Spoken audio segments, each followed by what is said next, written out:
ni ibihe bikomeye. Nexo baje gufunga kangahe? Kabiri. Fungwa kabiri, bwa mbere nafungiwe Nyamirambo, ubundi ndafungiwe Nyamirambo. Wari wakoze iki? Nyamirambo ntago nari nagikoze.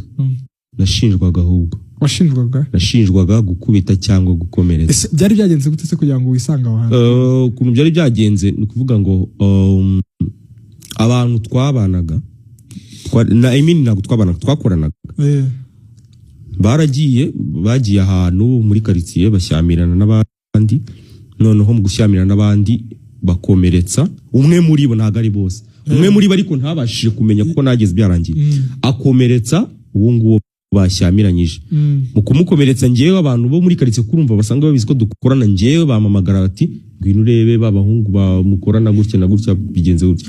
Ngewe magera babandi wa undi wamukomerekeje n'abandi bari kumwe bacitse, hasigaye wakomeretse ahita mfata ati uranyereka umuntu wankomerekeje kuko ndabizi murakorana.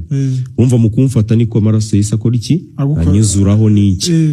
Ahita atangira abuze kuko uwamukomerekeje nijoro ntabwo yarazi uwamukomerekeje. Polisi yageze bitabiba ngombwa ko antunga urutoki ati n'uyu nguyu bayoboye. Polisi rero injyana gutyo imbaza ati wamukomerekeje byagenze bite uramuzi? Avuga ati ngiye ntago muzi kuko nageze byarangiye. Nukunjyana rero nayo maperereza bakoze RIB ikora iperereza, ariko mu by'ukuri wo bagize arimo. Rero mu kunjyana bakora amaperereza birangira ngiye mvuyemo, namazemo n'igihe gito mpita nisohokera ko nararenganaga.